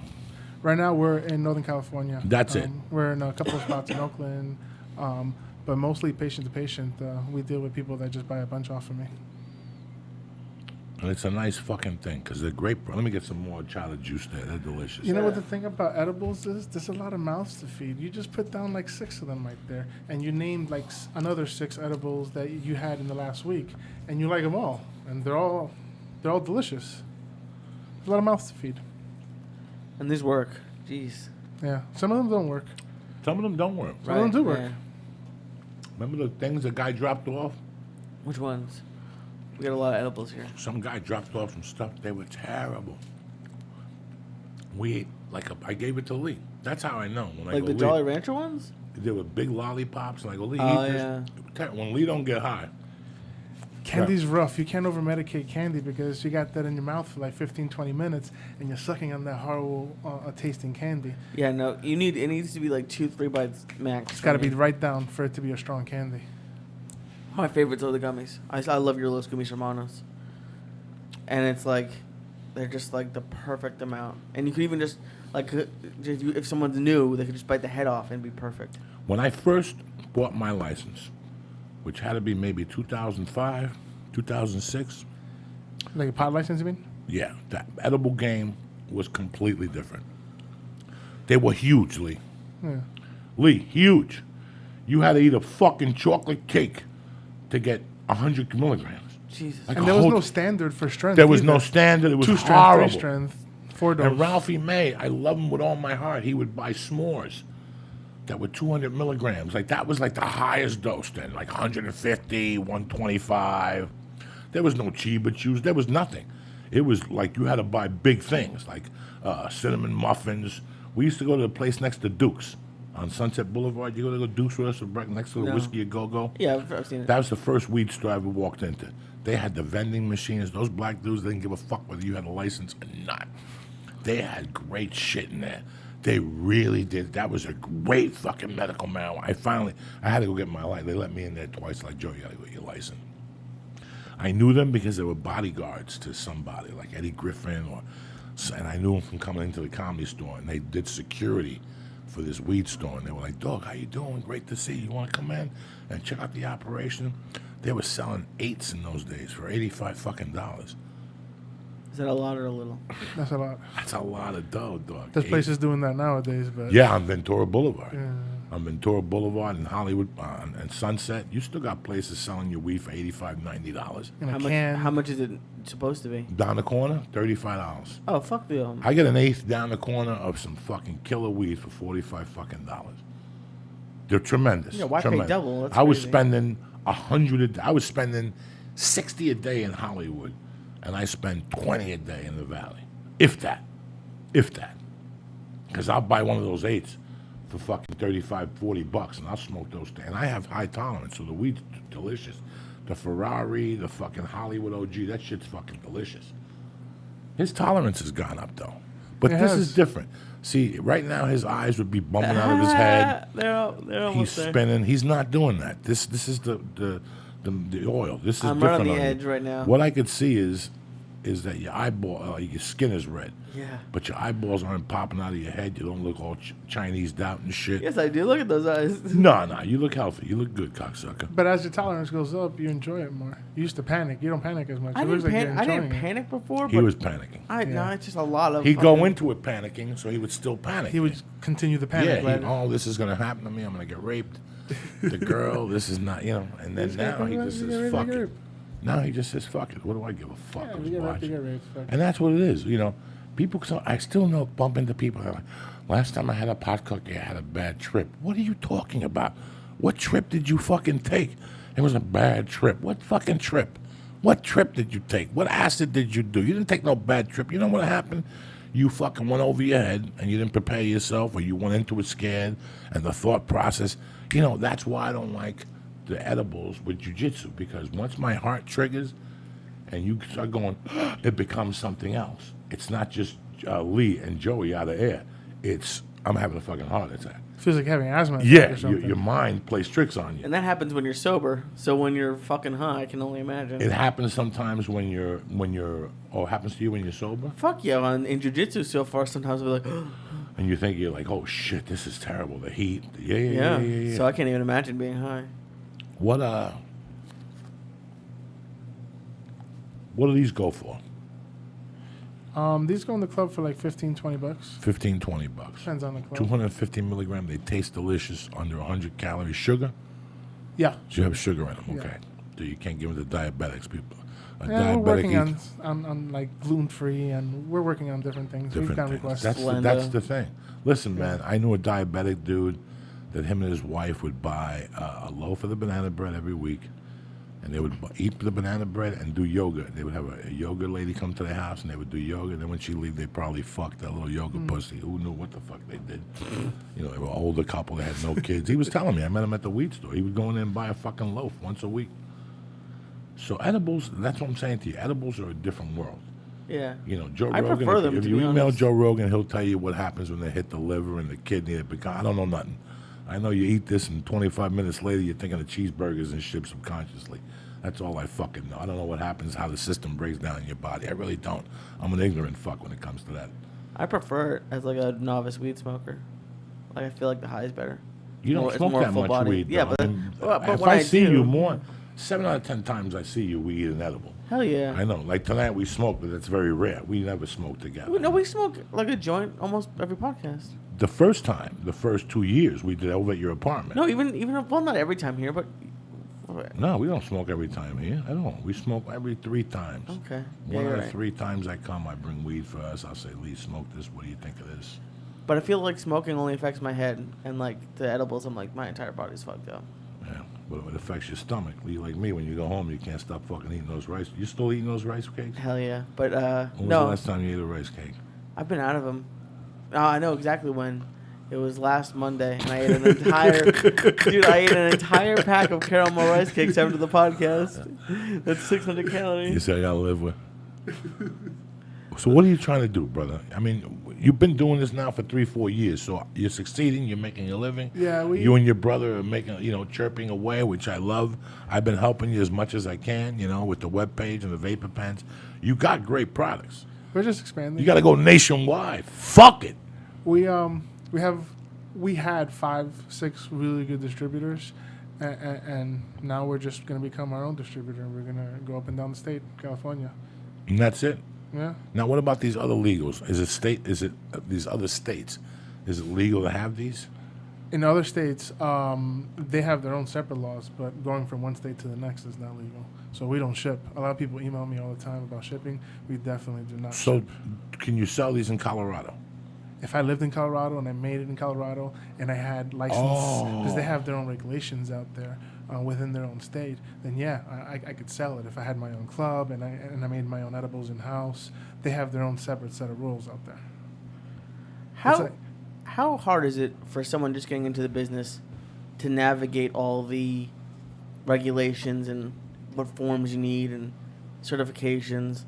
Just because I like it's so new. I'm sure if you go to the office 4 times, you're gonna get 4 different answers. There's actually people that have set up a really good business of setting people up in their pop business. Usually lawyers, and they'll cross every T, dot every I. Good for them. Yeah, pretty good. I don't know any off the top of my head right now, but there's definitely people out there that'll set you up in the pop business, and they'll tell you every single law in that area, fight for you if they have to, and like city council meetings and whatever it is. Well, the people that I've met that have started edible companies, when you talk to them, sometimes on the show or whatever, they always say they had a knack for making edibles. They just had a knack for making edibles. That for years people told them, man, you really know what the fuck you're doing. So one day they lost their job or whatever the fuck happened, and they started making this particular edible. Have you been good at this? I mean, the fucking gummies are great. I don't know who taught you how to make them. I don't want to fucking know, but it's just R&D, and I come from a line of my mom cooks like a motherfucker. She cooks really good, arroz con pollo, everything, anything that you could possibly think, and I have that in me. I love to spice things. I love to try things as I'm going. I cook for my family almost every night, so it's natural that edible company would be me and Pete's future. Be honest. Is it Tweety's recipe? No, that's our own recipe. We found similar recipes, and we merged 4 or 5 different recipes, and even that recipe we've changed it over time. Like people hey, they're a little tacky. Hey, they were a little dry. They're a little this. All in the first few batches, we got people around us that told us what they were and what they weren't, and we fixed them. They weren't always this strong, and now they are, so that they can hit people. They need to uppercut people.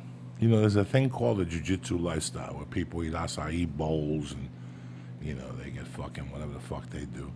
There's definitely a lifestyle to this, and you guys are definitely the leaders in it. Ari's a close second. This is Ari's lifestyle. Ari, he loves all this shit. Like, when I talk to him, it's funny what people think you want to do and what you want to do. Like, have you ever asked yourself, what can I really want to do right now? Fuck the podcast. Fuck Joe Diaz. What do I really want to do? You know what I want to do? I want to fucking move to Mexico and make beads and sell them on the side of the road and eat tamales all day till I'm 800 pounds. Would that make you happy? I mean, Lee, Hell yeah. I thought about, you think about that. Lee. When I was a kid, I wanted to be Charles Bronson. I wanted to have a little apartment and not have a girlfriend and not have no relationships and not, I knew that if I I wouldn't need to talk to people. I mean, I had this whole thing about living on an island. I couldn't even imagine living like that right now. What would make you comfortable? I mean, what do you guys want to fucking do here? If you could do what the fuck you want to do, Lee, what would you be doing right now? This. I can honestly say this. You really like this. I love this. I love it too. And then the only other thing, and I talked about it on my podcast today, is what I'm trying to do in Toronto. I really think it'd be cool, because like I've always wanted to go on like business trips. Like my dad went on business trips. I don't know why. It just seems like it's cool, and I feel like young comedians could really start podcasts now, and then grow a following. Like imagine if you had fans, like those fans you were talking about in Houston, if they were listening to the podcast back then, and if I could go around and help young comedians start podcasts. That's Well, what I think do. if you have a feature act, let's say, Right. and he's a sharp kid, and he's living in Montreal, Minnesota, San Francisco, he's getting a little work. He still can't make it professionally. He doesn't need to. He's got a good day job in the daytime. Why not? Why wouldn't you be involved in the podcast? And every listener counts. Every week you get a new listener, and you flourish. And after 4 or 5 years, when you're ready to go on the road, these people have been listening to you. You've been in communication with them. You've been emailing back and forth. You have relationships with these people. In 3 years that we've been doing this podcast, I have relationships with a lot of the listeners. That from Dante Gazzini, there's a lot. Dante's a good guy. He's a good guy. There's a lot of people, John Cutler, his wife. I mean, Leon, Constantine Rain. Jordan Lee called me today to get me a Jordan diet Lee. pill. Jordan Lee was at the Comedy Store last night, looking like fucking James Dean before he went off the cliff. You started, Edgar. You start these relationships with people. You don't hang out with them, but you're friends online, and you support them. They support you. You put a pic, whatever the fuck it is, It's become something else. So, sure, I think a young comic would benefit from talking to you. The same way you have a set of things that'll work for a podcast. They're all going to learn by trial and error. Right. If they really put their heart to it, this is what they want to do. This is just another aspect of being a comedian. Right. This is like This is writing. going to make their career, but I see what it does for me, a guy who does the sound and I talk, but I'm not a comedian. I don't have an outlet that I'm trying to bring people to. So, yeah, I can only imagine if I did, and I've been doing it for 2.5 years, what I could be doing. And it's just, I don't know. I just talked to Johnny Roque, and he's just so cool and so nice, and it's everyone's so nice to me through you. Like everyone, like there's a couple of jerks, but like you see all these people, and not that they're struggling, but like you can I've heard you talk about it, and you can see when someone's poor or something. Like why wouldn't you want to help someone? If if something like this, just talking could really help their career. You know what you, Simone, Johnny Roque, D'Agostino, Rizzo, what you guys all have in common? And there's probably other names I could throw in there, maybe 2 guys that aren't doing comedy, maybe they're promoters. You're all looking for your way. So even though you may not all be comics, you're all in the same part of your life where you're looking for something. You're at the same threshold, or whatever the fuck it's called, of where you're there. You're just about to snap onto what you want to do, adjust the wheels, and get stronger the longer you do it after that, For some people it takes 3 years, for some people it takes 10 years. You're at that point right now. You've got a couple products to work with. You're not small time no more. You're just not making Gummies Hermanos. And you could still whip out the peanut brittle if you wanted to, if you had mass production, and you could still whip up other products. Right now, this is the time to get into this business. And if you've noticed, also, when I first got my license, there was nothing like this, Lee. Chocolate bars to get high, how big were they? You had to eat fucking 2 fucking Nestle bars, Lee. That's fucked to get up. 160 milligrams. And there was no 160 milligrams in those things in those days. You didn't know what the fuck was in there. It wasn't no 80 even. You didn't get as fucked up as we're getting now. And I can't imagine where their business is going to go in 2 or 3 years, where you're eating a throat lozenge and it's got 8,000 fucking milligrams in it. And I used to have Listerine strips that they used to get you fucked up. What happened to those? That's a good question. They I don't went go out to of clubs business. much anymore. So They I were don't know. all over Hollywood. They were down here, though. Yeah, they I were remember big that. time. That's what Rogan used to have. Those things will light you up. I think I came in right after that. I Those don't think things I ever will tried light you that. up. They will light you up. They had, and then they I had one of those. It stuck together. Oh my God! It was a 15 times for the whole pack. Oh my It was God. 15 Yeah, strips in yeah, there, and they all yeah. stuck together. I had that shit on a plane. I thought I I had was it on a gonna plane. die. Yeah, I thought I was gonna die. That was one of the worst trips of my life. Get the fuck out of here! I fucking took one from Chicago to Burbank with Martin Moreno. This is when we all worked riddles. It was Felipe, Martin, Chivago. We all went. Rancho Bob, whatever his name is, Silent Bob. And that morning, I get up at 6 in the fucking morning. I look in my wallet to give the lady the ID at the Southwest counter. In those days, there used to be a tremendous flight not from Midway. Yeah, Midway to Burbank. Oh, it was tremendous. It got you at 10 in the morning in Burbank from Chicago. You could stop it. It was early, though. And when I went to give her the license, the strip, you know, I came in a little sealer meal type deal. Yeah. Was stuck to the license, and I looked at it, and I thought it was one.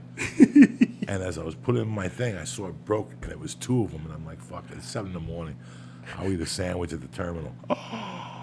Holy, I had my shirt off. That's the first time I took my shirt off on Southwest. In those days, they had the seats that faced each other in the middle, 2 or 3 of those, where you had to sit looking at somebody.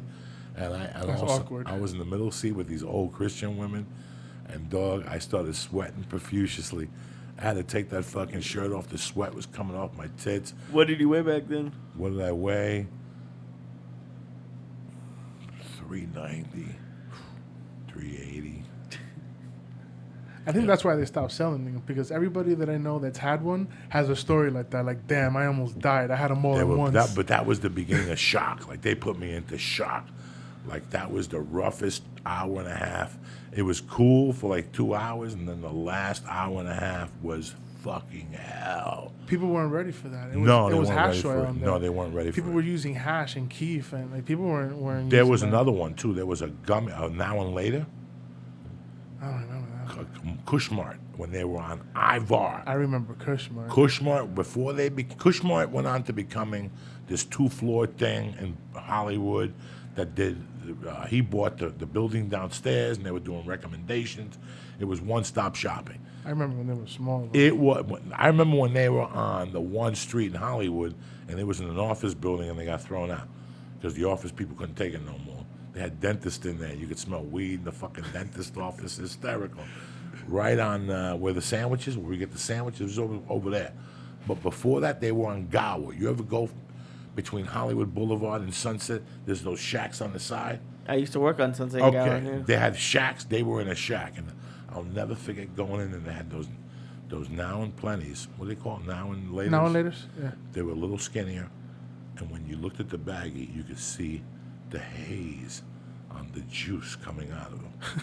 And one night I went home and popped 2 of those. Oh, Lee, that was horrible. I puked. I tripped that night.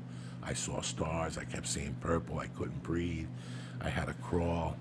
I drank fucking iced tea. I drank water. That sounds like a bad trip. Oh, it's a bad trip. No, it was. It's a good one. Fucking took too much. At that time, my body, we were eating brownies. You know, like we were eating little brownies. You didn't really know how many milligrams were in them. We weren't really fucking pitching heavy in those days. Did you just say it's a good one? Oh yeah, when you get too high, and like I've been to clubs where the ladies like, do not eat the whole. I'm like, nonsense. Yeah, all that shit. When a fucking girl tells me don't eat it because I'm gonna get, I ate a third the other night. You also weigh 90 fucking pounds. I'm a fucking 300-pound gorilla. Just take it, and I've been doing. You're 22. And give me another one too. Yeah, give me another one. As soon as somebody tells you, don't eat. Did you bring your car? 'Cause don't drive, because you're a fucking pussy. That's why. That's what the fun part about it is fucking driving. Yeah. The lights get all fuzzy. Oh my god. But when you've been doing it like and hardcore, it's like dog, I still my see state of them. mind is But I'll different. tell you something. The lights get fuzzy for me. And still. It's scary at night. Oh my god. if I'm high and tired, yeah, that's a different I trip. tell you when my eyes get fuzzy on stage. You have no idea, guys. You to can't get see on it all? stage, you see, but you can't look up. As soon as you look at the lights, they start going like this. They start switching around like somebody's playing with your head, like you got knocked out. That's what happens on stage. When you mix the adrenaline with the THC, that's why I go crazy, guys. I don't go crazy because I go crazy because I got 500 milligrams in me. This is the second show. It's fighting testosterone and God knows what else in my body. I get on stage, I could see the front rows. I just can't look at the lights. As soon as I look at the lights, that's how I know I'm high. Yeah. That's how I know. Sometimes I'll eat 2 stars and go, this ain't gonna fuck me up tonight. And that's just sweating and Oh shit. my God. And I'll get on stage and bam, the lights start switching on you. Because it's a different game on stage. It's like jiu-jitsu, you know what I'm saying? It's the same as jiu-jitsu. But I've handled it for so long that I'm good. Jiu-jitsu, there's no way I can handle. That's real. That's a guy on top of you, excuse me, trying to fucking choke you to death. That's fucked up, yeah. But I go on stage and see the lights move around. That's scary. And that's how I know I'm fucked up. And I just ride that. Once I see the lights, guys, I just ride it after that because that's it. All systems are go, cocksucker. No, this is a good product. I'm fucked up. I'm fucked up, but I'm fucked up in a different way. I'm not googly fucked up. I'm fucked up in a nice way. Like we use hybrid. We don't use something too indica, too sativa, somewhere right in the middle, so you can still function but still get fucked up. Fucked up. That's all we listen. That's the result. Okay. I don't give a fuck how you get there. I just want to get fucked up. I want this. I want people to try this and go. You know what, man? Maybe I could get off my pill addiction. That's what I think this is for. I've given these for 2 people that take morphine in really dangerous amounts, and I'm like, here, try a few of these and see if it works. Like, I don't know if it's gonna work. I've never been in that much pain where I take morphine, but they switch, and they feel better now. My buddy's grandma is like she takes he shows me the empty bottle. She's like, look, that's what she had last week. It's like, holy shit, like, and he buys like 10, 15 of them a week from me. I think Leo sleep like a fucking king tonight, Lee. There's no thinking about it. I'll be asleep. I'm telling you. I'm going to sleep like a baby tonight. When you told me you were coming down today, I got so fucking happy. Because I'm going to sleep like a baby. I got to get up at 2 in the morning. I wonder if Lee's stomach like cringes a little when he knows I'm coming down here because he knows we're going to get fucked Not my up. stomach. He's getting better. People give me shit. I get high a lot now. You know, I would call him at 9 in the morning and start my little torment. You got to get high at 9 in the morning. 9 in the morning. No. 7:30. I would call him at 7:30 and start already hinting that we're going to go deep. You better call your mother and get the will read. You know, I go into Call him, Paula, give her a hug, leave her the call Paula, wallet. give her a hug, give her your wallet like Lefty did and Donnie Brasco. Call the hospital, see if they take your insurance. Hey, Just every hour and a half, and then like at like 4, it'd be like 4, 5, 6, and yeah. I mean, I get too high. By the time he'd get here, he'd look at it, and as he was eating it, there were a couple nights I could see in his face that he was looking at the job ads that day. I knew there was a couple days that he was like looking at in line, like, I don't know where my life is going. I'm 26. I could be an assistant manager by the time I'm 30 at a fucking donut place. But he stuck it out, and now, you know, listen, man, you got to have a good time sometime, you know? When I first got out here in 2006, I started working for a cannabis club. That's the funnest shit you're ever going to do in your entire life. We used to open up at 8 in the morning, 7:30. We used to be through the door, and then 8 in the morning we used to open the doors. You better believe every single morning there was a secret society of 9 of us fucking getting stoned, 9, 10, 15 blunts. We were just all passing around. Guys, shit, before we go to work. Like 7:30 in the morning, 7:15 in the morning. Yeah, but like, then what do you have to get for breakfast? You have to go and get like 24 eggs. But that's part of your deal. See, when you do, listen, you have a system. People have a system. I know people who get up in the morning, drive 25 minutes, have like coffee in the morning or a protein shake, and then drive to work.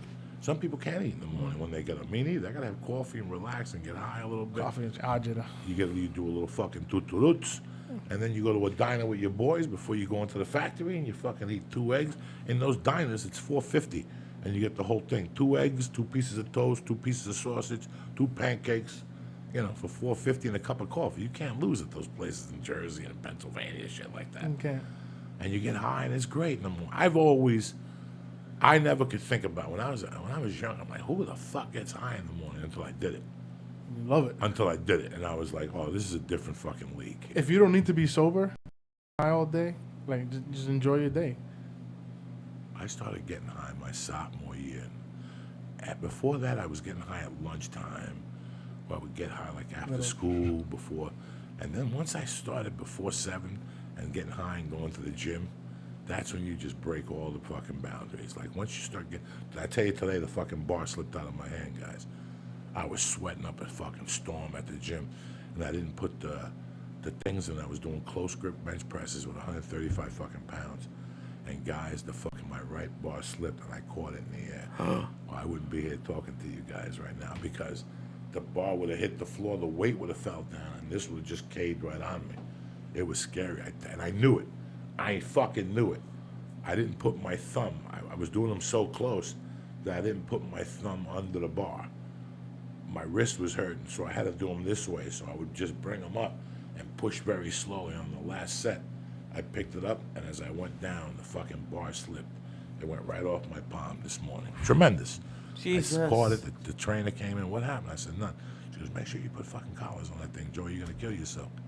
Yeah, I didn't go to jiu-jitsu today. I had that stupid audition, so it cut into my day. So Where they looked at your hands? Huh? Where they looked No, this was to go down there and talk to the fucking guy. I'm telling you what, I was happy as Warner Brothers. Because if it was over that fucking hill, I would have had a heart attack. It was horrible, Lee. It was hard. I left there fucking pissed. And I go, you know what? I'm not going to get pissed. I had an audition. My agent's trying.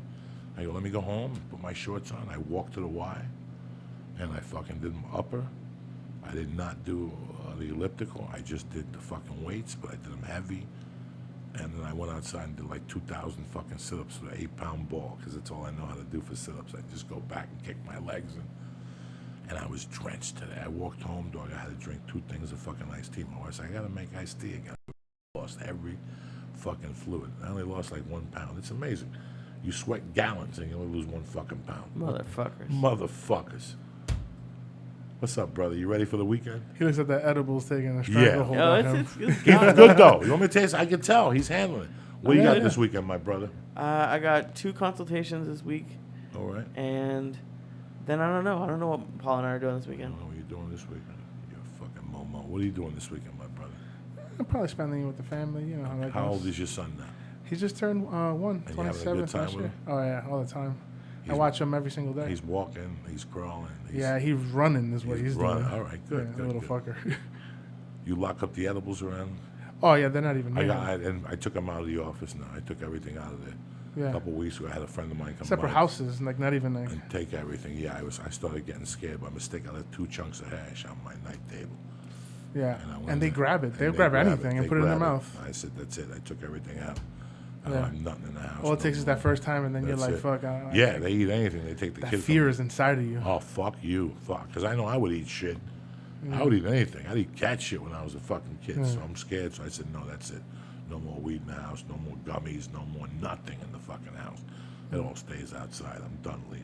Even though you know deep down that if they like any dose they have, they're not gonna die. They're just gonna have a ride. You know, there's no lethal dose. My little Mercy eats one of those stars. She ain't gonna handle that, dog. She's She's fucking just crazy. a panic like a She's motherfucker. fucking crazy. Mercy's crazy, dog. I'm convinced she's out of her fucking mind. She's my daughter. She's definitely my daughter. I mean, it's just great. But I told you, I'm gonna have to pay for my sins. I'm paying for she swims, guys. It's off and running. How old now? She's a month away from being 2.5. And she's going from me to the mother, and it's you sit there and I look at the mother. Last week I was throwing her up in the air 5 feet, and she was landing and coming out going, more time. More time, Daddy, more time. So it becomes a fucking blast. But sign them up for swimming. You got a bunch of swimming I'm programs. gonna sign him up for anything he wants. Everything. No everything, restrictions. Everything. I don't give a fuck. The piano, the violin, fucking face painting. Do it. Do it at least one time. You're not gonna know what happens until you do it, bro. You know, you're not gonna listen. You're not gonna fucking know. You I went didn't down- know there were face painting classes. Yeah, I'm happy you're going down there. And I told you, it's a different conversation, Lee. That is what I say to you about the gym. You start going to the gym with your girl. You turn the gym into something. You bring a movie thing. The gym is to clean out that fucking head, to just think. If you go to the gym properly, every time I'm in the gym on the way home, you call me and go, I just thought of something. But you don't use the gym like that. You put that TV on and you watch a movie, so you're into the fucking movie, so you don't see the thing. I'd rather you put a towel on that, bring a joint with you, and right before you walk into 24-hour fitness, this is what you do. You go, and you go, and turn the joint off. It'll last you a month and a half, and your life will fucking change. And don't bring the phone in there with you, because you don't have a kid. What do you give a fuck? What do you get? Who's going to call you? Me to annoy you, and the broad to text you. So you're on the deck, then you're going to fall off the fucking machine. Oh, no text on the machine. So you leave the fucking thing at home, and you go in there and watch what happens. Your whole life will change after a month. Give me 30 fucking days, and I'll clear up your head. That's what you go to that. That's what martial arts is about. You go there to talk to different people, just so you don't have to hear about fucking podcasts and comedians and my joke and my CD and a book and law school and fucking my scholarship. And if not, we're going to go with my cousin to see Lana Del Rey and ta-ta-ta-ta-ta-ta. You know what that happens after to you for a while? Your head blows up. So when you start going to other people and you see how the other half lives, it makes you appreciate that fucking half. The martial art, what I say to you in the beginning, I don't know what you're going to do with this, but I hope this opens your eyes to something else on Tuesday nights. Whether you like this or not, you know, on Tuesdays from now on at 6:30, I'm going to join a strength and conditioning class from scratch, beginners. And you go and you hope these fucking morons aren't in the movie industry. You pray to God they're not fucking actors. You pray to God they're just normal people. So when you get there, that it's not that same boring-ass conversation. That's why I go to those things. That's why I go. It's these kids, and they talk to me about their tournaments and how they're training, and they broke up with their girlfriend, and whatever the fuck. And I enjoy it. It's in contrast to the same shit you and I talk about. Pardon me. I understand what you're saying. You know what I'm saying, bro? And you're with your brother all fucking day. What do you talk about all day? Weed and the fucking Yankees and the fucking dog. You know, Cubans are just fucking complaining about shit. You know, and that's why I do that. It's called peace of mind for 1 hour. For 1 hour, you go in, and if you can't do the hip escapes, you go, Zach, I can't do the fifth one. And you go to the side. And then when you're ready to go, jump in. But while you're sitting there, you're going to think of something. You're going to go, wow, oh my God, I could. You know what? I'm going to fucking get in there. And even if they tap you, you're going to go, you know what? I'm going to go in there to breathe. And every week I go in there, you go, this week, I'm going to last 10 more seconds. And now it becomes a personal challenge. Now you got something vested in it. Yeah, this dude was really nice last night. Like when we were rolling, forget his name, but he asked if I knew anything, and I said no, and he showed Let's me. go. Grab he showed this. me how to like flip you over, like if you're on top. If you're on top, and I can flip you over. A sweep. Yeah, he taught you a sweep. Oh, is that what it's called? Yeah, those people, and here you are sweating on them, huffing and puffing. Yeah. And they're like, all right, grab this collar, go under my arm, pull that. You see what happens? All right, now choke. And you're like, okay. And they're like, no, choke hard. And you're like, I'm choking. They're like, no, fucking choke me. And all of a sudden you're like, and you're like, wow, this guy just let me fucking choke him to teach me the technique. Yeah. That's like me coming up to you and saying, Lee, you didn't punch me right. Punch me again in the fucking jaw. Who does that? And any other kickbox or karate? No. In jiu-jitsu, it's a fucking wild brotherhood. I have not figured it out, but I tell you what, I don't need to. I just know I love it. When you're on top and the guy's sweating and you grab him and he can fucking kill you. That's the discipline. That's what the whole thing's about. It's not about fucking killing people and choke. Who gives a fuck about that? My pants keep falling down when I have it. Like, do you have like another belt? Like, should I get it like a really long belt? Like, you always fall down. Just tighten the fucking thing. I do. Right, let me give some shout outs. I got to give my brother out of here. The guy must have walked the fucking Sun Valley already with that dog in back, huh? It's 100 degrees out there, that poor guy. Nah, I'm sure he's in his truck. He found somewhere to go. Let me give some shout outs here to my girl Joyce Matheson, Evil Monkey, Cassius Morris still making it happen, Michael Salgado, James Robinson, Ricardo Juarez, Joey Biamonte, Sandman, and my main man Peter motherfucking Garcia. So where do people go? Let's clear this up. They get the strawberry milkshake bar, the cookies and cream, the brown dream bar, the espresso bar, and the Olgata bar if they live in California. If you're in California and you're impatient, you can go to losgummieshermanos.com, or I'm on Instagram at Los Gummies Hermanos. I'm on Twitter at Los Gummies. Right now, I'm doing patient to patient, but we're looking to expand to clubs in Southern California. Keep refrigerated. Look at the warnings. Keep away from children and pets. Oh shit, Lee. This is the rice pudding or kata. See, you don't know what you're missing. And flying. That's not going to be our official label. That's just for you. That's just. No, I love this label with the fucking X. It's like those Saint Bernards. Remember those dogs that would come into the mountains and fucking with the barrel on their head. With the barrel on their head and fucking one of these on their neck. Fuck yeah, ladies and gentlemen. It's a beautiful night here. Wednesday night, June 20 fucking whatever. And that's it, brother. So where can they go? Is there a number they could call? So right now, no peanut brittle, just Los Gummies, and just the white chocolate bars. Yeah, our products are gummies and the 5 white chocolate-based products right there. Anything else would have to be a super special order. We would have to have done a lot of business with you and to make something special for you. And if somebody wants to buy 20 of them and they live in Oakland, they'll contact you. Yeah, Oakland's real easy. That's right by me. Okay. I'm always in Oakland. All right. It's a beautiful thing, Lee. It's nice and easy. Nobody got their feelings hurt. And we're back here fucking Monday. Sounds I go to fun. I go to San Diego on Tuesday with the fucking family. We gotta get high again, though. What? We gotta get high again. Oh, tonight? Right now, right? Oh, after no, the I show. got to get out of here. I'm fucking tanked. Are you already. crazy? We I'm can't sober. We can't be smoking. You're no not more. It's all sober. over. Let me give some shout outs to some people here. Number one, onit.com. I used the fucking Shroom Tech today, sport, and I went there and I did better than I've ever done.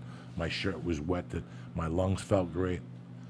My face didn't get really red when I was doing bent over rows. Shroom Tech makes it happen, man. You know, it works for me. I don't know if it'll work for you, but you won't know till you give it a try. Do me a favor. Also, they specialize in the alpha brain. The nootropics, complete earth-grown nootropics with alpha GPC and AC11.